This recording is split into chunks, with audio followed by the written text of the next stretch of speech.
केवल यहां ही नहीं, दुनिया में कहीं भी जाएंगे इस गोदी मीडिया के कारण शर्मिंदगी उठानी पड़ेगी। आज आप उनके पीछे खड़े होकर जितनी तालियां बजाना चाहते हैं बजाते रहिए, लेकिन एक दिन दिखेगा कि गोदी मीडिया कुछ और नहीं, जनता नाम की हस्ती को मिटा देने का हथियार है, लोकतंत्र का हत्यारा है। एक दिन नहीं, एक हफ्ता नहीं, एक महीना नहीं, एक साल नहीं, बल्कि 8 साल से यह तमाशा रोज न्यूज चैनलों पर चल रहा है। सुदर्शन टीवी के मामले में जस्टिस जोसेफ ने विज्ञापनों और स्वामित्व को लेकर कई सवाल पूछे, जवाब आज तक नहीं आया।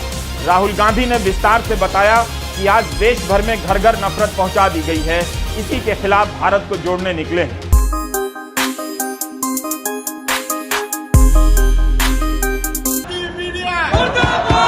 रवीश कुमार ने गोदी मीडिया को पूरी तरीके से एक्सपोज किया है। उन्होंने बताया है कि गोदी मीडिया देश के अंदर आखिर कर क्या रहा है, किस तरीके से नफरत का पूरा पैकेज तैयार करके प्राइम टाइम शोज में चलाया जा रहा है। इसको लेकर सुप्रीम कोर्ट ने भी सख्त टिप्पणी की है और ऐसा पहली बार नहीं हुआ है कि कोर्ट ने गोदी मीडिया पर और उसकी नफरती डिबेट पर सख्त टिप्पणी की हो, लेकिन इसके बावजूद भी बेशर्म गोदी मीडिया अपनी हरकतों से बाज नहीं आ रहा है। और साफ साफ रवीश कुमार ने कहा है कि अगर ये नहीं करेंगे तो ये बेरोजगार हो जाएंगे। ये करेंगे क्या? देखिए आप भी रवीश कुमार की इस रिपोर्ट को जो इन्होंने प्राइम टाइम शो में की थी अपने गोदी मीडिया पर। देखें पूरी रिपोर्ट।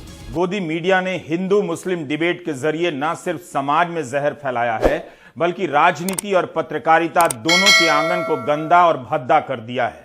आज पहला मौका नहीं है जब सुप्रीम कोर्ट ने हिंदू मुस्लिम नफरती डिबेट पर बहुत सख्त टिप्पणी की है।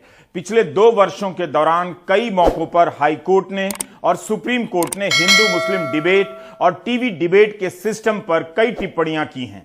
आज एक बार फिर से सुप्रीम कोर्ट के जस्टिस के.एम. जोसेफ ने कहा कि सबसे ज्यादा हेट स्पीच मीडिया और सोशल मीडिया पर है। हमारा देश किधर जा रहा है? उन्होंने केवल न्यूज चैनलों के डिबेट पर टिप्पणी नहीं की, बल्कि यह भी कहा कि राजनीतिक दल इससे पूंजी बनाते हैं और टीवी चैनल एक मंच के रूप में काम कर रहे हैं। सबसे ज्यादा नफरत भरे भाषण टीवी सोशल मीडिया पर हो रहे हैं। दुर्भाग्य से हमारे पास टीवी के संबंध में कोई नियामक तंत्र नहीं है। इंग्लैंड में एक टीवी चैनल पर भारी जुर्माना लगाया गया था। दुर्भाग्य से वह प्रणाली भारत में नहीं है। एंकरों को यह बताना चाहिए कि अगर आप गलत करते हैं तो परिणाम भुगतने होंगे। समस्या तब होती है जब आप किसी कार्यक्रम के दौरान किसी व्यक्ति को कुचलते हैं। जब आप टीवी चालू करते हैं तो हमें यही सब मिलता है। यह हासिल है हजारों करोड़ों के विज्ञापन और दिन रात के निवेश से चल रहे गोदी मीडिया का। मैंने कई बार कहा है कि आप इस देश की किसी भी चीज पर गर्व कर सकते हैं, मगर गोदी मीडिया पर नहीं। केवल यहां ही नहीं, दुनिया में कहीं भी जाएंगे इस गोदी मीडिया के कारण शर्मिंदगी उठानी पड़ेगी। एक ना एक दिन इस देश को, इस समाज को इस नतीजे पर पहुंचना ही होगा कि हजारों करोड़ों के विज्ञापनों से लैस गोदी मीडिया और पत्रकारिता के नाम पर एंकरों ने इस देश की राजनीति और पत्रकारिता को बर्बाद कर दिया। आज आप उनके पीछे खड़े होकर जितनी तालियां बजाना चाहते हैं बजाते रहिए, लेकिन एक दिन दिखेगा कि गोदी मीडिया कुछ और नहीं, जनता नाम की हस्ती को मिटा देने का हथियार है, लोकतंत्र का हत्यारा है। एक दिन नहीं, एक हफ्ता नहीं, एक महीना नहीं, एक साल नहीं, बल्कि 8 साल से यह तमाशा रोज न्यूज चैनलों पर चल रहा है। सरकार से सवाल पूछने की हिम्मत नहीं होती तो धर्म के नाम पर यह एंकर दूसरे धर्म को ललकारते हैं, जिससे भ्रम फैलता है कि पत्रकारिता कर रहे हैं।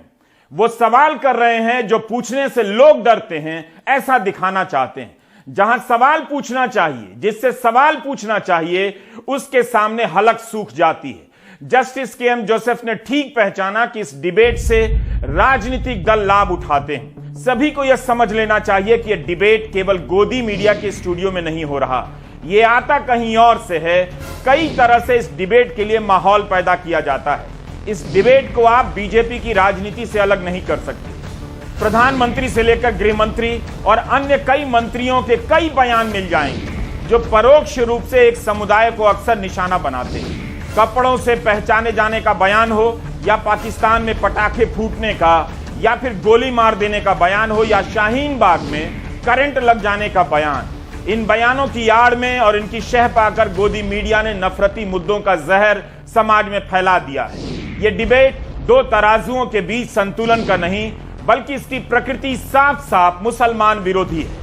एक समुदाय को हर तरह के अधिकार बोध से निहत्था कर देने की राजनीति और रणनीति है। डिबेट चलती रहे, इसके लिए जानबूझकर उल्टा सीधा बोलने वाले दोनों तरफ से लाए जाते हैं। 2020 में तबलीग जमात और कोरोना को लेकर कवरेज के टॉपिक को आप याद कीजिए। ये वही फर्जी हेडलाइन है जो डिबेट के नाम पर उस साल चलती रही जिस साल कोरोना की दहशत फैली थी। इनके जरिए आपके दिमाग में तबलीग के नाम पर जहर और कूड़ा भर दिया गया। केवल गोदी मीडिया काम नहीं कर रहा था, बल्कि सरकारी प्रेस कॉन्फ्रेंस में तबलीग के लोगों की संख्या अलग से बताई जाने लगी। सरकारी एजेंसियां और गोदी मीडिया को अलग अलग करना मुश्किल हो गया था। माहौल बनाया गया और उसकी आड़ में तबलीग से जुड़े कई लोगों को जेल में डाल दिया गया। 21 अगस्त 2020 में बॉम्बे हाईकोर्ट के जस्टिस टीवी नलवाड़े और जस्टिस एमजी सेविलकर की बेंच ने कहा कि दिल्ली में मरकज के कार्यक्रम में जो विदेशी नागरिक आए थे उनके खिलाफ प्रिंट और इलेक्ट्रॉनिक मीडिया में बड़ा प्रोपेगेंडा चला और यह छवि बनाने का प्रयास किया गया कि ये विदेशी भारत में कोविड-19 के प्रसार के लिए जिम्मेदार हैं। तमाम हालात इस संभावना की ओर इशारा करते हैं कि विदेशियों को बलि का बकरा बनाने के लिए चुना गया। समय आ गया है कि विदेशियों के खिलाफ कार्रवाई करने वाले प्रायश्चित करें और इससे जो नुकसान हुआ है उसे ठीक करने का सकारात्मक कदम उठाएं। ऐसा कभी नहीं हुआ। आज पहली बार जस्टिस के.एम. जोसेफ ने नफरती डिबेट पर टिप्पणी नहीं की है। सितंबर 2020 में भी सुदर्शन टीवी के मामले में सुनवाई के दौरान जस्टिस डीवाई चंद्रचूड़ और जस्टिस के.एम. जोसेफ ने सख्त टिप्पणियां की थी। अब सवाल है कि इन्हें नफरती डिबेट करने से रोक दिया गया तो ये क्या करेंगे? अगर सीधे सीधे दिन रात सरकार की वाहवाही करेंगे तो जनता समझ जाएगी, इसलिए यह करना मुश्किल होता है।